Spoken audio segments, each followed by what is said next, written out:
The building was quiet at night, glowing with cold lights and polished marble floors. Everyone else had gone home, but Charles was still there. Moving slowly with his mop and cart, his work uniform was worn, his shoes squeaked slightly with every step, and his back ached after years of cleaning floors no one looked at twice. He didn't complain, he never did. Every night, after emptying the trash and wiping down the glass doors, Charles paused near the elevator. There was a small glass chess table placed near the corner wall. The pieces were always perfectly arranged, like no one had touched them for years. But Charles looked at them the way a soldier looks at an old weapon. Something once part of him, long buried, he would stand there for just a minute. His eyes tracing the black bishop, the white queen. His fingers itching to move a piece. But he never did. He would just sigh. Pick up his cart and walk away, night after night. It was the same routine until someone noticed Alina, the CEO of the company, was working late. Her office was on the top floor, sleek and bright, filled with awards and glass walls. Everyone admired her young, rich, and smart. She walked through the lobby one night, heels clicking, phone in hand. When she saw Charles standing by the chessboard again, not moving, just watching the pieces, like they held secrets, she stopped, curious. "You like chess?" she asked with a smile. Charles turned, surprised to see her. He smiled politely and shook his head. "Just looking," he replied quietly. She tilted her head. "Ever played?" she asked playfully. Charles simply said, "A long time ago." Then he nodded, picked up his cart, and walked away, leaving Alina standing there, confused but intrigued. The next night, she saw him again in the same spot. This time, she didn't speak. She just watched him from a distance and noticed how still he stood, how focused his eyes were on the board, like he was playing a game in his head. Not many people stood that way in her company. People here only moved fast, talked fast, bragged fast. But this man, this janitor, looked at chess like it was poetry. A few days later, in a meeting full of tired faces and half-bored managers, Alina tried to lighten the mood. She laughed and said, "You know that janitor who always stares at the chessboard? I told him, beat me at chess and I'll marry him."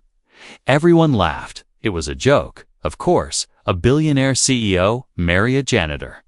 Impossible, unthinkable. Charles was cleaning just outside the glass door when he heard it. He didn't react. He just kept wiping the glass, but something changed in his eyes, something deep and quiet, like a spark in ashes. That night, Alina passed him again on her way out. She smiled, a little embarrassed. "You heard that, didn't you?" Charles looked at her calmly and said, "I did." She waited for him to say more, but he didn't. He just looked at the chess table. "Do you want to play?" she asked suddenly, almost challenging him. Charles thought for a moment, then gave a small nod. "Yes," he said simply. She laughed. "All right then, let's play tomorrow, lunch break, in the lobby." And just like that, it was settled. The janitor would play chess with the CEO.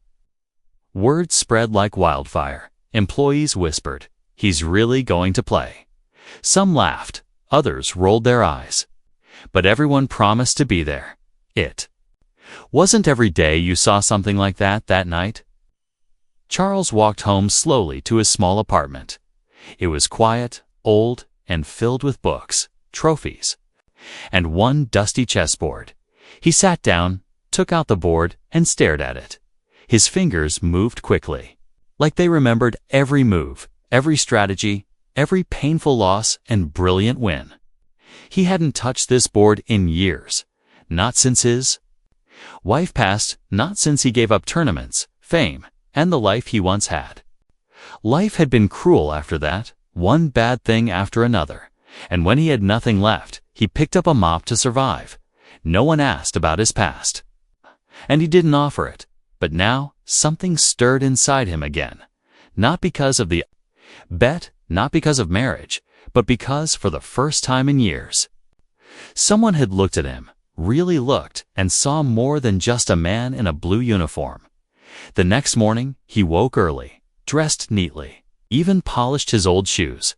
When he arrived at work, the chessboard in the lobby was already surrounded by people, phones out, curious faces waiting to see the show. Alina stood there, smiling confidently. Dressed in her usual elegance, her hand hovered over the white pieces. "Ladies first," she said. Charles looked at the board quietly. Then back at her. "As you wish," he said. Everyone leaned in, ready for entertainment. Ready to watch the CEO crush the janitor. But Charles didn't care about the crowd. He didn't care about pride or marriage or jokes. He only cared about the board and the game that never truly left him.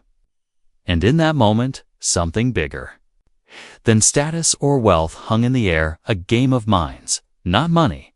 A quiet storm was about to begin, and Charles was ready. The lobby was more crowded than usual that afternoon. Office workers who normally rushed to lunch were now standing in small groups.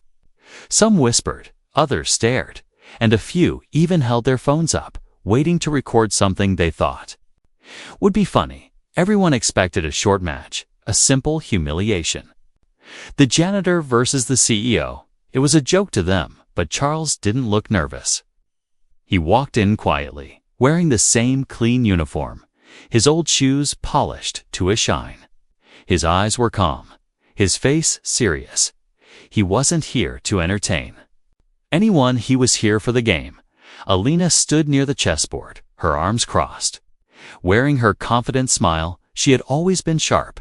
She had built her business from her father's old company and turned it into something powerful. She was used to winning, in business, in meetings, in life. She looked at Charles and raised her eyebrows, still ready to play. She asked playfully. Charles nodded once. "Yes," he said calmly. She sat down, choosing the white pieces, which meant she would go first. "Ladies first." She smiled again. People laughed softly. It all felt like theater. Everyone believed. They already knew the ending. How could a janitor beat someone like her? They didn't know Charles. They didn't know anything about his past. And they didn't care to ask. Alina moved her pawn forward confidently. Charles sat down and looked at the board with a steady gaze. He didn't hesitate. He made his move. In less than 5 seconds, a knight to f6. Alina didn't seem bothered. She made her next move quickly. Another pawn push, trying to control the center. Charles moved again, this time a little faster. The pieces clicked softly against the board. The sound echoed in the lobby like soft footsteps in an empty hall. On the third move, Charles lifted his bishop and placed it carefully. His fingers were gentle, like he was placing something delicate. Then he leaned back slightly and looked her in the eye. "Checkmate," he said quietly. Alina froze. The room went silent. For a moment, no one moved. People stared at the board, blinking, trying to understand what had just happened. Some thought he was joking. Others thought he had made a mistake. But then a man stepped forward. Someone from accounting who played chess on the weekends. He looked at the pieces carefully, moved his lips silently as he followed the moves. Then he looked up, stunned. "It's real," he whispered. "It's checkmate." In 3 moves, gasps spread through the room. Phones lowered slowly. Someone dropped their coffee cup and didn't even notice. Alina stared at the board, her confident smile completely gone. She leaned in, retracing the moves in her mind. Her face slowly turned red. Not from anger, but from shock. Charles sat quietly, his hands folded, his face unreadable. He wasn't smiling, he wasn't gloating, he was just waiting, like a teacher. After giving a lesson, she finally looked at him. Her voice was lower now, almost confused. How did you do that?" He answered gently. "It's called the fool's mate. Very rare to use it on someone who knows the basics, but you were too quick with your queen." She blinked, still processing the loss, still trying to believe it actually happened. the CEO of a powerful company, beaten in 3 moves by the janitor. The crowd didn't laugh this time. They were silent, unsure how to react. This wasn't funny anymore. It was something else, something they couldn't explain with titles or money. Or uniforms. Charles stood up, pushed his chair back slowly. "Thank you for the game," he said respectfully. Then he turned and walked away, leaving the crowd behind. Some stared at him in shock, others with curiosity, and a few, for the first time, looked at him with quiet respect. Alina remained seated for a while, staring at the board, her mind replayed the moment again and again. She had underestimated him. She had assumed he was just a janitor, nothing more, but he had beaten her with ease, not because he was lucky, but because he was better, because he had experience, knowledge, and something she didn't understand yet. Later that day, in her office, she stared out the window. Her assistant came in nervously. "Do you want me to delete the video before it spreads?" he asked. She didn't answer for a moment, then shook her head. "No," she said. "Let it spread." He looked surprised. "Are you sure?" She turned around slowly and looked at the chessboard someone had set on her desk. The same setup, the same pieces, the same opening. "I underestimated him," she said softly, "and I hate being wrong." She sat down at the board and began moving the pieces again, retracing every step, trying to find the moment she lost control, trying to learn from it. For the first time in years, she felt something strange, not humiliation, but hunger, a hunger to understand something deeper than power, deeper than business. She wanted to learn why she lost, and maybe even who Charles really was. Downstairs, Charles continued his shift. Just like always, he swept the floor, emptied bins, and cleaned smudges off glass walls. But now, people looked at him differently. They didn't speak, not yet, but their eyes followed him and Charles. He didn't need applause or thanks. He didn't need them to understand everything.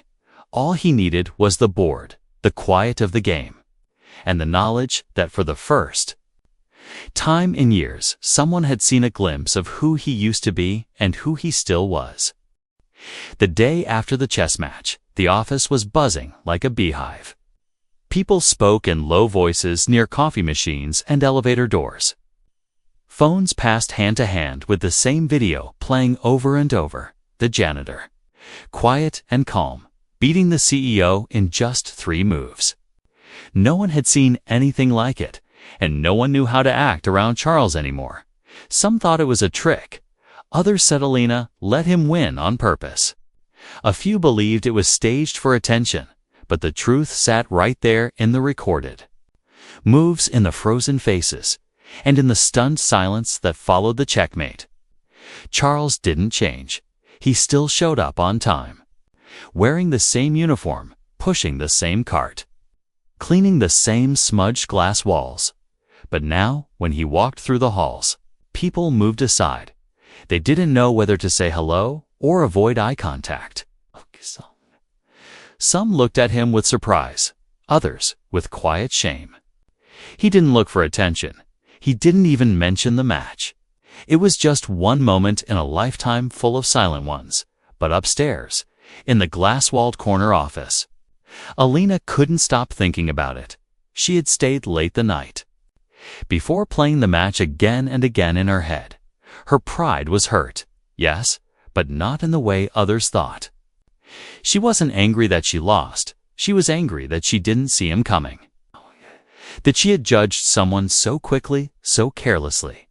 She stared at the chessboard on her desk, the same opening she had used, the same move that exposed her.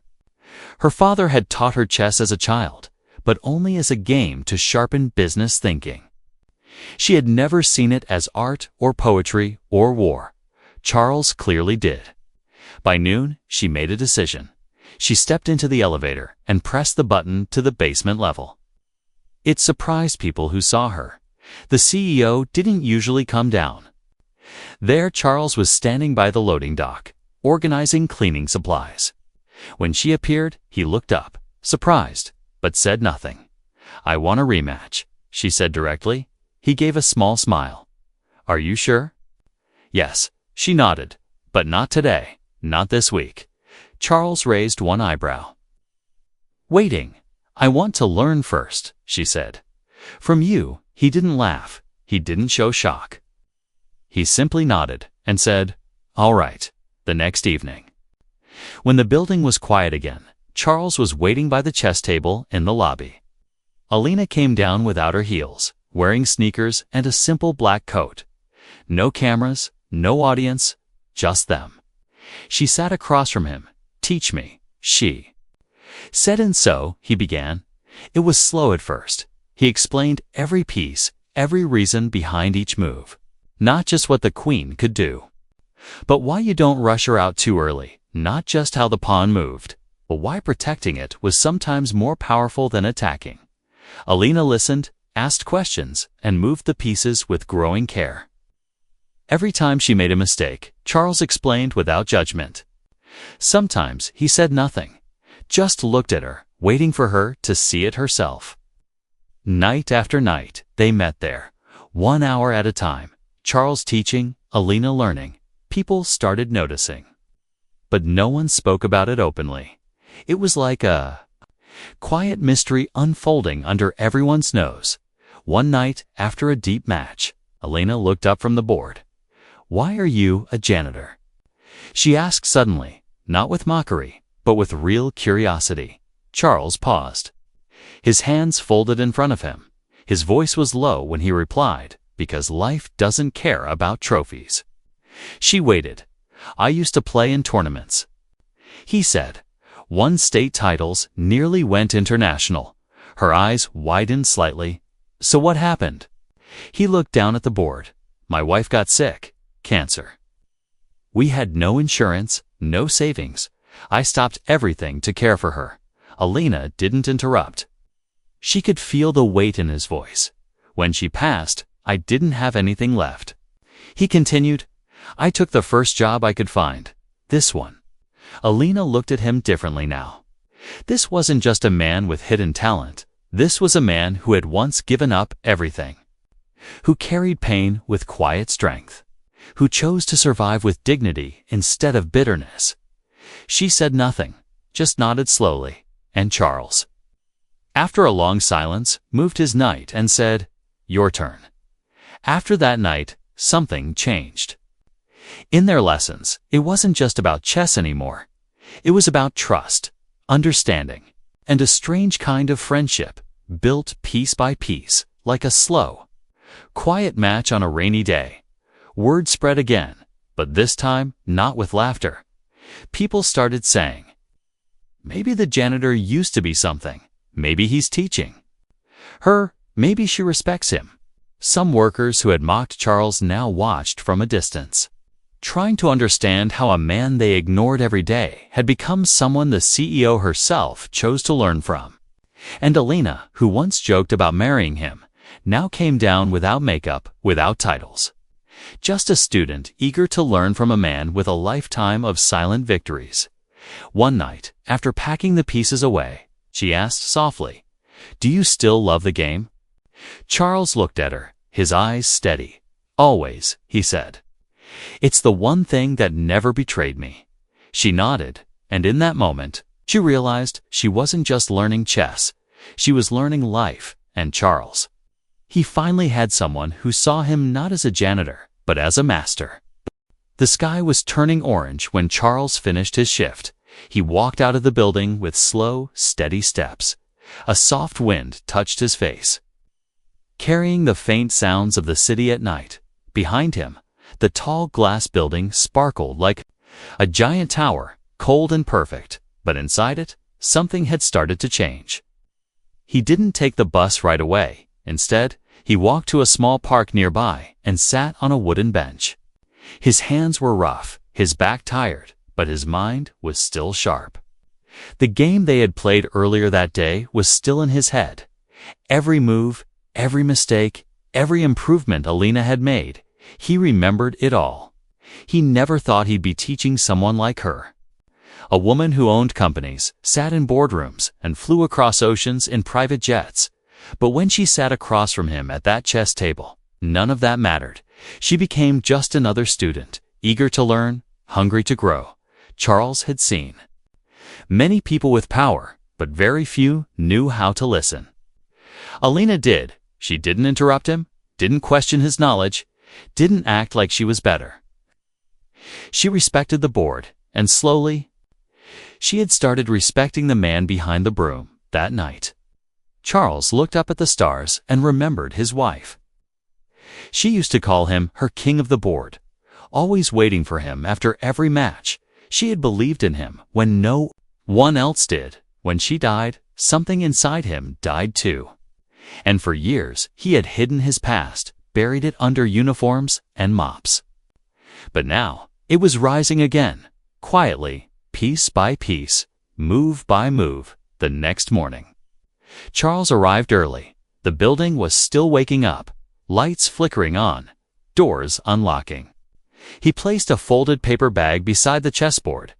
Inside was a small lunch, 2 sandwiches, one for him and one for Alina.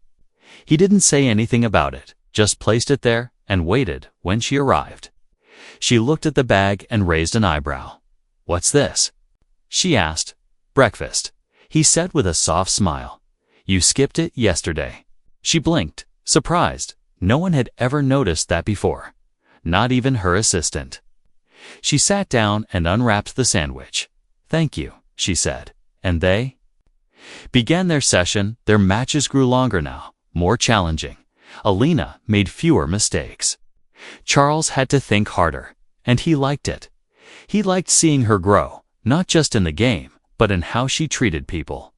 He noticed her greeting. More staff now, smiling at the front desk. Even remembering names. She was changing, and maybe so was he. One afternoon, after a difficult match, she asked him to join her upstairs, just for a few minutes, she said. "There's something I want to show you." Charles hesitated. He had never stepped inside her office before. That space belonged to a world far from his. But she insisted. And finally, he followed her into the elevator. When the doors opened on the top floor, it felt like entering another planet. The air smelled of expensive leather and soft perfume. Walls were made of glass, floors of shining wood, but Charles didn't stare. He simply followed her quietly inside her office. She opened a drawer and took out a folder. She handed it to him without a word. He opened it slowly. Inside were pages and pages of a project proposal. His name was on the front, Charles Grant Chess Foundation. He looked at her, confused. "I want to start a program," she said, "to teach kids from poor communities, just like you, back when you were young." He didn't speak. His hands trembled slightly as he turned the pages.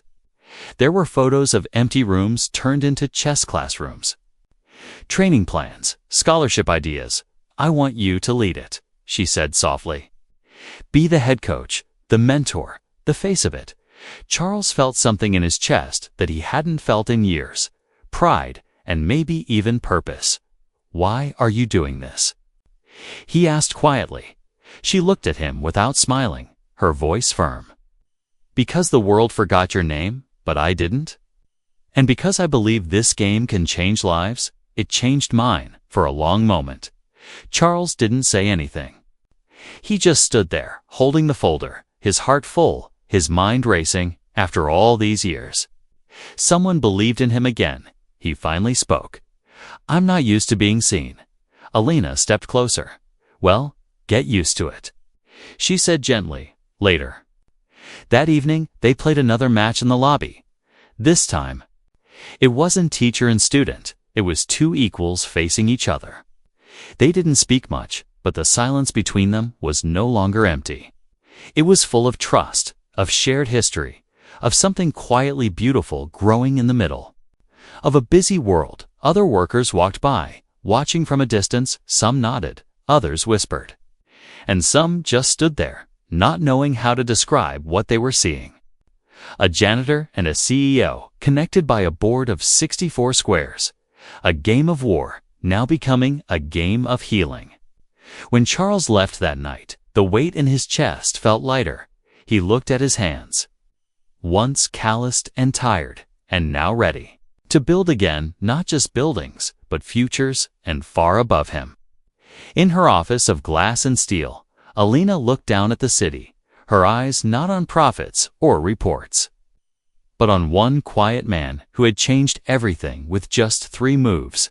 And the next chapter of their story was only just beginning. The weeks passed quietly, but everything had changed. Charles was still wearing his janitor's uniform, still pushing the same cleaning cart.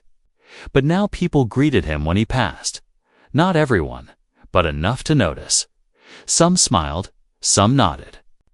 With respect, a few even asked him small questions about chess, as if they had just realized he was more than a man with a mop. Alina continued her lessons every evening. She arrived on time, sometimes even before him, with a notebook in her hand. And her sleeves rolled up. She asked deeper questions now, not just how to move, but why to wait, when to risk, when to sacrifice. Her chess was improving fast, but something else was also happening. Something unspoken between them. She had started to bring him coffee before each session, and once a scarf when the building was too cold. Charles never asked for anything, but Alina noticed what he needed without words. He didn't say thank you every time, but she could see it in his eyes, one rainy night. As they sat across the board, she looked at him and said, "I used to think I was smart." Charles moved a pawn and replied gently, "You are smart." She shook her head, "Not the kind of smart that matters. I was good with numbers, with business, with controlling people. But you taught me patience. You taught me to listen." Charles looked at her closely. Her voice had changed over the last few weeks. Softer, more honest, like the walls she built around herself were slowly being taken down. Not with force, but with understanding. That same evening, Alina made a mistake on the board. She realized it too late and sighed. "I knew it. I should have waited." Charles didn't smile or nod. Instead, he reached out and gently touched her hand to stop her from moving the wrong piece. She looked up, and for the first time, their hands stayed there, just for a second longer than normal. Neither said a word about it, but both felt it. Something new was growing. The next day, Alina invited Charles to her office again. This time, she wasn't holding folders or project plans. She was holding a silver box. Inside was a hand-carved chess set, made from polished wood and real stone. Each piece was shaped by hand. No two were the same. "I had this made," she said, "for the foundation." Charles opened the box slowly, touched the pieces with care. "It's beautiful," he whispered. Alina watched his fingers move over the knight. "The queen, the rook, do you know?" she said softly. "When I told you to beat me and I'd marry you, I was joking. I didn't even think you'd accept." Charles looked at her with calm eyes. "I didn't play to win you," he said. "I played because I hadn't been challenged in years." She nodded. "And now?" He didn't answer right away. Instead, he took out the board and began setting it up. She joined him, one piece at a time, black and white, facing each other once more. They sat on the floor of her office like 2 children. No desks, no titles. Just 2 people in a quiet room filled with old pain and new light. Later that night, something unexpected happened. One of the building's top investors came in without notice. He was scheduled to meet Alina, but when he walked into her office, he found her sitting on the floor playing chess with the janitor. He stood frozen in the doorway, confused. "Am I erupting something?" Alina stood calmly, brushing dust from her clothes. "No," she said. "We were just finishing." Charles stood too. He nodded respectfully and gathered the board in pieces. Alina handed him the box with care, and he left the room without. Looking back, the investor didn't say anything right away, but Alina could see it in his eyes. Judgment, confusion, maybe even disapproval. He sat down and said with a fake smile, "Interesting." Choice of company, Alina didn't explain. She didn't need to. She just opened her laptop and continued the meeting as if nothing unusual had happened. But inside, her mind was full of thoughts. She realized now that people would talk. Some would whisper behind her back. Some would question her decisions. Some might even see her as weak for allowing a janitor to sit on her floor and teach her chess. But Alina didn't care. Not anymore. That night, she sent Charles a short message. "Thank you for the game. I don't care what they think." Charles replied only with 3 words. "Neither do I." They didn't talk about feelings. Not directly. Not yet. But the space between them was different now. Every game was more than just strategy. Every move was a kind of quiet conversation. And Alina, who had once ruled from behind glass walls, was now learning what it meant to connect without control. To admire someone not for power or fame, but for soul. Charles, who had spent years in silence, was now speaking without words, through the rhythm of the board, through the kindness in his gaze, through the steady strength in every lesson he gave. They didn't need to explain what was happening. It was already written, square by square, move by move. And neither of them wanted to stop playing. Alina sat alone in her office, the lights dim, the city glowing outside the windows like stars trapped in glass. She stared at the chessboard, still resting on the center table. The same one Charles had set up earlier. Her fingers moved slowly over the smooth wooden pieces. But her mind wasn't on the game anymore. It was on the man who had changed everything without even trying. Charles had never asked for anything. Not praise, not money, not attention. But since that first match, he had slowly become something more than just a teacher. More than a quiet man in a uniform, he had become her peace, her challenge, her mirror. And every day with him was showing her parts of herself she didn't know existed. Outside her office, the whispers had grown louder. Some board members had started asking questions. Why was she spending so much time with the janitor? Why was he involved in company projects? Why had she turned down to public appearances but made time for a man with a mop? Lena knew the pressure was coming, and yet she didn't stop. In fact, she leaned deeper into it. One morning, she walked into a staff meeting with Charles walking beside her. The room froze. Managers looked at each other with wide eyes. No one said anything, but the silence was full of judgment. Alina stood at the front, calm and clear. "Charles Grant will be leading the new foundation we're sponsoring." She said he will have full control over its training, outreach, and staff. A hand slowly raised in the back. "But he's not exactly from our usual background." Elena's voice was firm. "That's exactly why he's perfect for it." Charles didn't speak. He just stood tall, his hands behind his back. His eyes didn't shake under their stares. He had faced harder things in life than uncomfortable rooms. After the meeting, Alina and Charles walked back to the elevator together. Qua. Neither said a word until the doors closed. Then Alina looked at him and said quietly, "They're going to talk about us. You know that, right?" Charles nodded. "They already are." "And you're not scared?" "No," he replied. "Are you?" She looked into his eyes, full of quiet strength, and shook her head. "Not anymore." That same week, Alina invited him to a company gala. It was a formal event, full of polished shoes, glittering dresses, and expensive wine. Charles had never been to something like that. He rented a simple black suit and stood near the back of the room, watching everything like a chessboard. People whispered again. Some nodded politely, others turned away. But Alina stayed close to him. She introduced him proudly, not as her janitor, but as the founder of a movement, a mentor, a teacher. During her speech on stage, she said something that made the whole room pause. "I used to think power was about control." She said, "Now I know. Real power is about lifting others and learning from those no one else sees." Her eyes met Charles's from across the room, and for a moment the noise faded. The room disappeared, and it was just them, Later that night, as the event ended and people trickled out, Alina stepped outside into the cool night air. Charles followed her, and they stood quietly under a street lamp, the city humming softly around them. "I never thought I'd belong in a place like this," Charles said. Alina turned to him. "You don't just belong, you lead." He smiled slightly.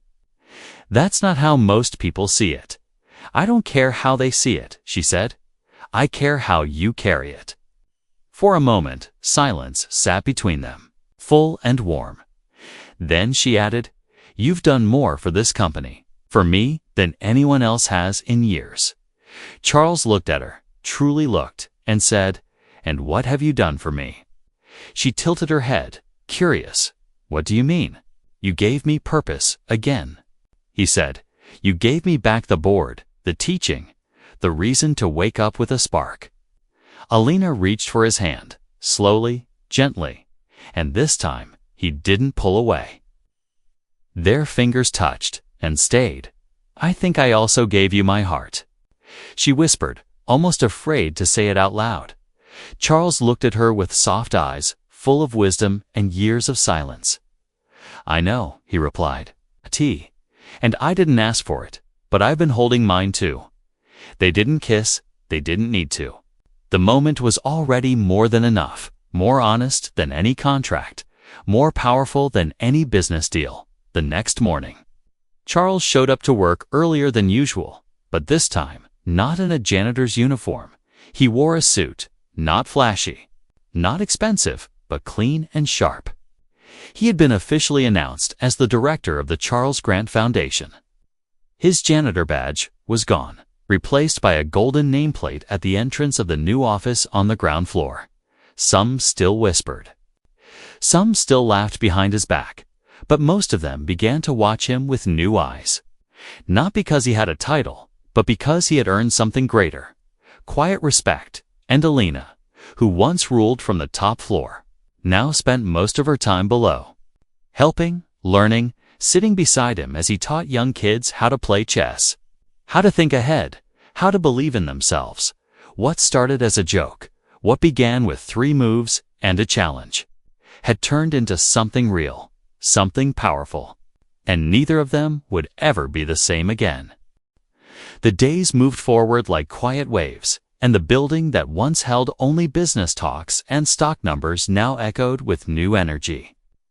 The Charles Grant Foundation had officially launched, and every Friday afternoon, children from nearby, poor neighborhoods filled the once empty lobby with laughter, chessboards, and curiosity. Charles sat in the center of it all, teaching with calm hands and kind eyes. He didn't just show them how to move pawns or trap kings. He taught them how to wait, how to breathe, how to believe. Many of these kids had never been told they were smart. Now they heard it every week. Alina often joined him, not in high heels or designer clothes, but in sneakers and simple jeans. She didn't come as a CEO. She came as a learner, a supporter. She sat on the floor with the kids, asked questions, smiled more, and listened. She no longer lived for boardrooms. She lived for this. But not everyone was happy. One morning, Alina received a message marked urgent on her office tablet. It was from the board of directors. They wanted a private meeting. No agenda listed, just a time and a place. She knew what it was about before she even walked in. The same men who once praised her for profits now looked at her with cold faces. They didn't mention Charles by name, but their words were sharp. "Your attention has shifted," one of them said. "We've seen you spending too much time downstairs," another added. "This foundation is drawing headlines, not the kind we want." Alina folded her hands calmly. "You mean headlines?" "That talk about hope." They didn't answer that. Instead, one of them leaned forward. "There's talk that you're emotionally involved. It's affecting perception." Her eyes narrowed. "Perception of what?" "Power," he said. "Control, leadership." She stood slowly, her voice quiet but firm. If teaching kids chess and supporting a man who gave his life to care for others makes me a weak leader, then maybe I don't want to lead your way anymore." She left without waiting for a reply. Later that night, she found Charles sitting alone in the training room. A chessboard in front of him, but no pieces on it. He looked up when she entered. And from the look on her face, he knew something had happened. "They want me to stop," she said softly, sitting beside him.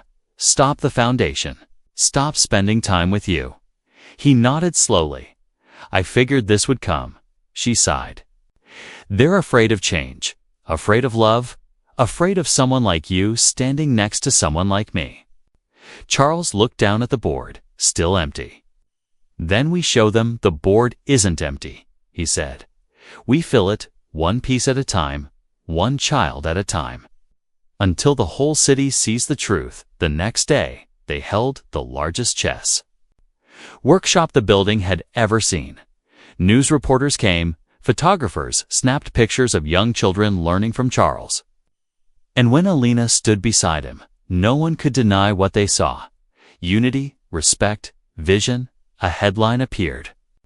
The next morning, from mop to mentor, the janitor who taught a CEO to lead with her heart, it spread quickly. Not just in the city, but across the country. People were moved, inspired. And while a few still mocked or questioned, most people finally saw the truth. Charles was no longer a janitor in their eyes. He was a teacher, a founder, a quiet revolutionary. But the pressure didn't go away that evening. Alina received a final letter from the board. She was being asked to step down as CEO. Effective immediately, she sat in her office, reading it slowly. Her hands didn't shake. Her heart didn't race. She had already made peace with this moment. She looked out the window, but this time she didn't see tall buildings or numbers on digital screens. She saw the kids' faces, Charles's calm strength. The chessboards lined up in a row like soldiers of peace. She packed her things, not with sadness, but with pride. Before leaving, she walked down to the training room. Charles was there, showing a young girl how to avoid a trap with her bishop. He looked up as Alina entered, her bag over her shoulder, but she didn't say anything.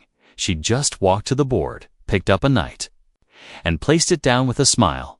"Your move," she whispered. And Charles smiled back, not with pity, not with apology, but with understanding, with trust. They walked out of the building together for the last time. No job titles, no walls between them, just two people who had found something rare, a connection that had changed both their lives. Outside, the city lights flickered, but neither of them looked back. Because the future wasn't up in glass offices anymore.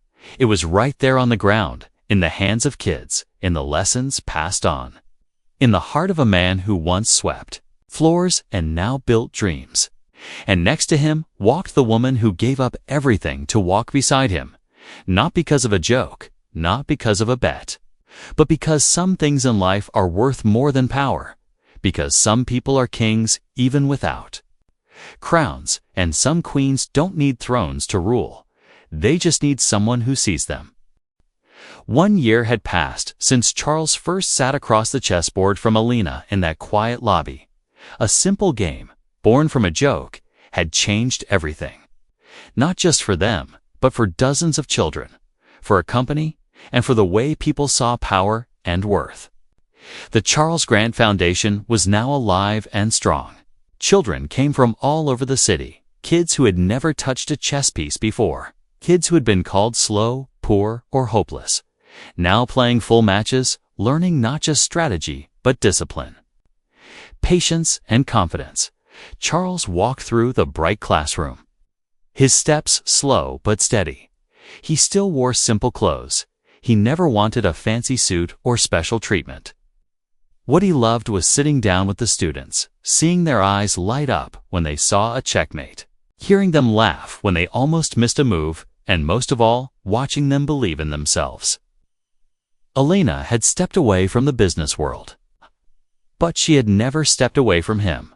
She now worked full-time with the foundation, helping with funding, connecting with schools, and mentoring older girls who looked up to her. She had traded power for purpose and found herself happier than she had ever been. They lived in a small home not far from the center, cozy and filled with books, warm meals, and quiet evenings over chessboards and tea. They never announced anything public about their relationship. They didn't need to. The way they looked at each other, the way they worked side by side, it was already clear. One afternoon, the foundation hosted a public event in the same lobby where it all began.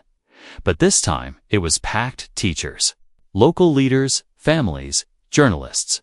Even some of the same board members who once doubted Alina were there, watching quietly from the back. Dozens of children lined up at the long row of chess tables, ready to compete in their first open tournament. A few news cameras hovered nearby. Capturing the bright faces and proud parents, Charles stood at the front with Alina by his side. Both holding microphones, he looked out at the crowd. His voice steady but full of emotion. "1 year ago, I was standing right here, in this very spot, cleaning floors no one cared to see." He said, "I was just a man in a blue uniform, invisible to most." He paused, and the room stayed silent, listening. "But then someone saw me," he continued, glancing at Alina. "She challenged me to a game I hadn't played in years. And with one simple joke, she gave me a reason to lift my head again." People smiled. A few wiped tears quietly. "This foundation isn't about chess," he said. "It's about seeing people. It's about second chances, about forgotten talent, about children who will rise because someone finally believed in them." He stepped back and Alina took the microphone. "When I first met Charles," she said, "I thought I was testing him, but the truth is, I was the one being tested and I failed." She looked around the room. "I judged him by his clothes, his title, his job. But he taught me the most important lesson of my life. That greatness doesn't wear suits, it wears scars." There was a soft wave of applause, warm and real. Not forced like in business meetings, but honest and full of respect. After the speeches, the games began. Kids sat across from each other, focused, smiling, brave. Charles walked around gently correcting small mistakes, encouraging nervous hands. Some kids looked at him like he was a superhero, but he never let it get to his head. He always reminded them, "I'm just someone who didn't quit." At the end of the day, one girl, no older than 9, walked up to Charles holding a notebook. She had drawn a picture of a chessboard with a small man holding a broom in one corner and a queen standing beside him. She had written at the top, "My hero's." Charles took the drawing with both hands. His voice caught for a second. Then he knelt down and said, "You know what makes a hero?" The girl shook her head. "Someone who keeps playing, even when everyone thinks they've already lost." The girl smiled and hugged him tightly. Later that evening, when the hall was empty and quiet again, Charles and Alina stood beside the same chess table from 1 year ago. It was dusty now, more symbolic than used, but still there, a reminder of how things had started. Alina touched one of the pawns and whispered, "Do you remember what you said when you beat me?" Charles smiled. "Checkmate." She laughed softly. "And do you remember what I said that day?" "That if you beat me, I'd marry you." He nodded. "I remember." She looked at him, her eyes soft. "Well, Kai, I brought a ring this time." He blinked. Surprised? "You what, Kai?" She reached into her pocket and pulled out a small box. No board, no bets, no jokes. She said, "Just me asking you something real." Charles took the box slowly, opened it, and smiled with tear-filled eyes. "You really want to marry an old janitor?" Alina stepped closer, holding his hand. "No," she said. "I want to marry the man who taught me how to see people. Who taught the world what a king really looks like." He didn't answer right away. He just pulled her close, resting his forehead gently against hers. And then, with the same quiet voice he used the very first day they met, he said, "Then yes." Outside, the city lights blinked like stars. and inside, two people stood by a dusty chessboard. No crowns, no thrones, just love, and the memory of a game that changed everything.